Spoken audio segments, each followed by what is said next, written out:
Hello students, how are you. आज का जो हमारा टॉपिक है वो है काइनेटिक एनर्जी से संबंधित। काइनेटिक एनर्जी क्या होती है, कैसे इसका एक्सप्रेशन होता है। तो काइनेटिक एनर्जी को देखते हैं भाई।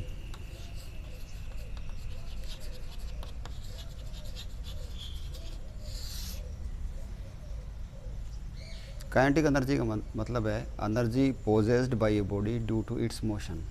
किसी भी बॉडी के अंदर उसकी मोशन की वजह से जो एनर्जी आ जाती है उसको हम बोलते हैं काइनेटिक एनर्जी। ठीक है, जैसे बहता हुआ पानी जो बह रहा है वो, उसमें काइनेटिक एनर्जी है। चलती हुई हवा, एयर जो चल रही है, कोई भी चलती हुई गाड़ी होगी, any body which is in motion has kinetic energy होगी उसमें। ठीक है, अब कोई कहेगी भाई काइनेटिक एनर्जी को कैसे निकालेंगे, कैसे नापेंगे। तो ऐसे कोई हमारे पास टेस्टर तो नहीं है कि उस बॉडी के हमने ऐसे टेस्टर लगाया और उसकी काइनेटिक एनर्जी की रीडिंग आ गई कि इसमें काइनेटिक एनर्जी इतनी थी। तो उसके लिए हमने कुछ मापदंड बना रखे हैं कि भाई या बॉडी वो जितनी मोशन से चल रही है उसको रोका जाए, और उसको रोकने में जो काम किया गया है वही उसकी काइनेटिक एनर्जी होगी। फॉर एग्जांपल, मान लो कोई बॉडी चल रही थी, मोशन में थी, तो इसको रोको, स्टॉप करो। स्टॉप करने में जो हमें काम करना पड़ेगा, जो काम होगा वो इसकी काइनेटिक एनर्जी के बराबर होगा। यानी कि जो हमने वर्क किया था वो इसके किसके बराबर होगा, काइनेटिक एनर्जी के बराबर होगा। एक तो ऑप्शन है ये। ठीक है, चलते हुए को रोको, या जितनी मोशन से वो चल रही थी, जितनी वेलोसिटी से वो चल रही थी, उसको रोक के दोबारा उतनी ही उसकी स्पीड पकड़वाओ। उसको धक्के लगा के, कैसे भी करके, जितनी से वो पहले चल रही उतनी ही करवाओ। तो उसको भी हम, जो काम किया जाएगा वो किसके बराबर होगा, काइनेटिक एनर्जी का। ये ऑप्शन 1 था, ये ऑप्शन 2। क्लियर होगी बात। अब देखो, यानी कि जो काम है ना, वो काम, work is the measure of the kinetic energy, ये तरीका होता है। तो काइनेटिक एनर्जी का फार्मूला जो होगा वो हम ड्राइव करेंगे। आज की अपना वीडियो इसीलिए है, उसका फार्मूला निकालना सिखाएंगे। वो होता है ½ mv² काइनेटिक एनर्जी का। तो ये फार्मूला कैसे आता है, इसको हम 2 तरीक़ों से सोल्व करेंगे। एक जनरल तरीका है और एक दूसरा है by calculus method. Calculus method से कैसे करेंगे,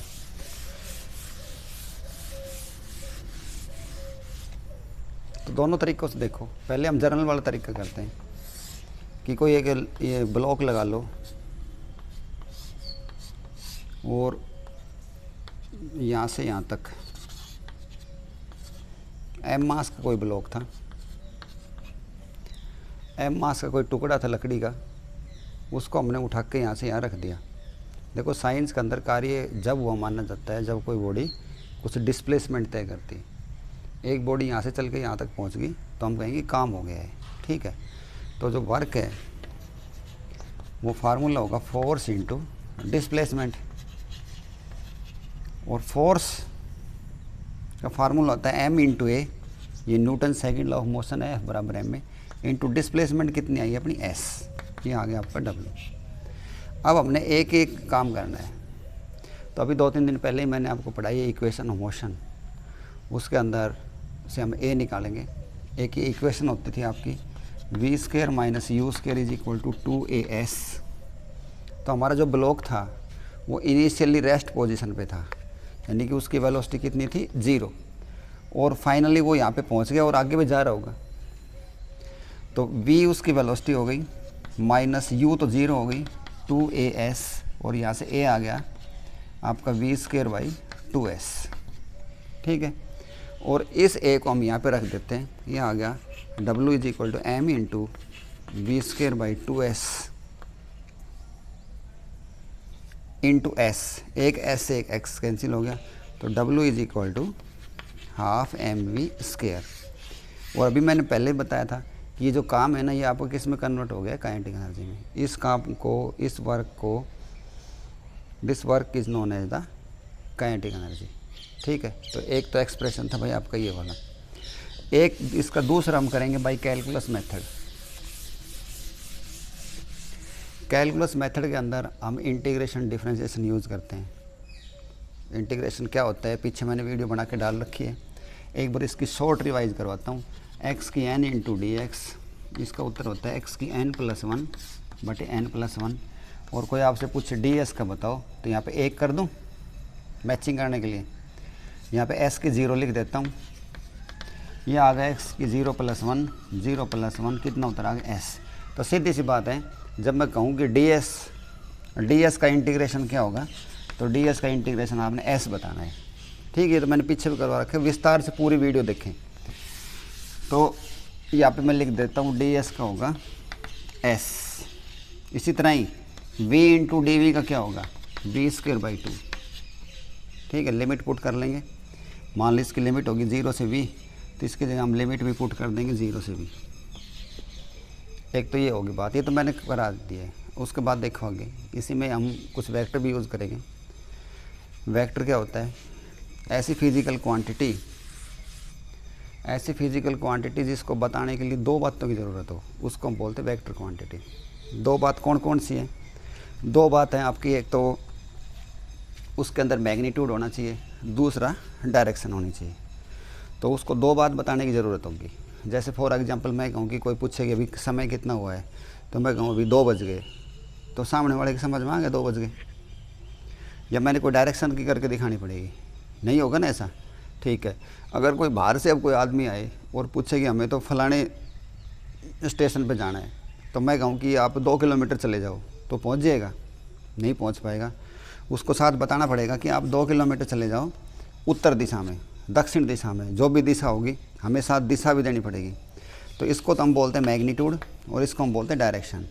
तो ऐसी फिजिकल क्वांटिटी जिनको समझाने के लिए दो बातों की ज़रूरत पड़े, उनको हम बोलते हैं वेक्टर क्वांटिटीज़।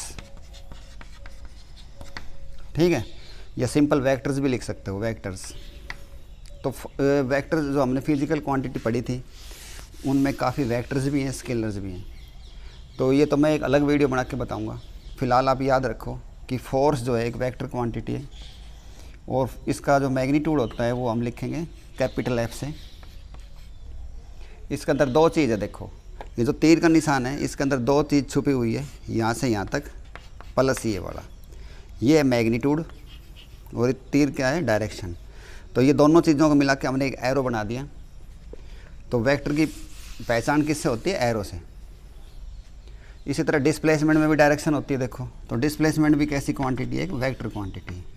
और जब दो वेक्टर क्वांटिटी गुणा करते हैं तो इसके भी दो ऑप्शन आते हैं। इसमें हम बोलेंगे dot product F into S, ये होती है F into S into cos theta.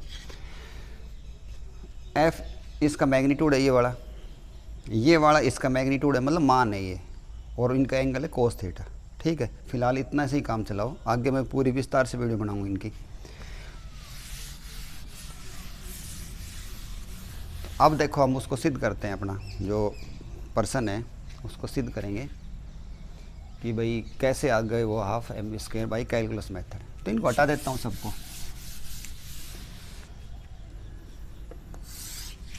देखो कोई ब्लॉक था वही, उसको हमने यहाँ से यहाँ तक पहुँचाया, यहाँ से यहाँ तक आपका डिस्प्लेसमेंट है। तो साइंस कहती है पहले छोटे के लिए काम करो, छोटे के लिए करो, फिर उसका इंटीग्रेशन कर देंगे, वो पूरे के लिए आ जाता है। तो मान लो मैंने यहाँ पे उसकी दूरी ये देख ली कि ये ds है भाई, छोटी दूरी के लिए चला है वो। ठीक है, और इसके ऊपर फोर्स लगाया F। तो मैं आपसे पूछूं भाई वर्क निकालो, तो इसमें यहाँ पे वर्क भी छोटा ही होगा। तो ये वर्क होगा आपका dW is equal to F into ds। Work is the scalar product of force and displacement. ये एग्जाम्पल में भी आता है। अभी मैंने बताया था दो वेक्टर की डॉट प्रोडक्ट को कैसे लिखोगे, F into ds cos theta. यहाँ पे अगर क्रॉस का निशान होता तो हम साइन कर देते हैं। ठीक है, अब देखो F और ds की डायरेक्शन किधर है, ds की डायरेक्शन भी इधर है, एफ की डायरेक्शन भी इधर ही है, यानी कि जब दो चीज़ की डायरेक्शन एक होगी तो वहाँ पे एंगल कितना हो जाता है 0 डिग्री। तो ये आगा आपका एफ इंटू डी एस कोस 0, और कोस 0 का मान कितना होता है 1। तो आपका डी डब्ल्यू किसके बराबर आ गया एफ इंटू डी एस। यहाँ तक क्लियर है। अब देखो, अब इसमें हम अलग हिसाब से काम करेंगे इसको, ठीक है। इसके अंदर हम जो अपनी कैलकुलस के अंदर हमने जो वेलोसिटी एक्सेलरेशन पढ़ा हुआ है ना, उसको यूज़ करेंगे। ये होगा F is equal to M A into D S. A किसके बराबर होता था A is equal to rate of change of velocity into D S, ठीक है। एक्सेलरेशन किसके बराबर आ गया डी वी बटे डी टी, और D S by D T displacement by time क्या हो गया वेलोसिटी। तो इसको मैं ऐसे लिख दूं बराबर M V into D V बराबर डी डब्ल्यू। ये ऊपर वाली बात इसके बराबर बन गई। अब इसका हमने इंटीग्रेशन करना है, क्योंकि हम तो टोटल वर्क निकालना है।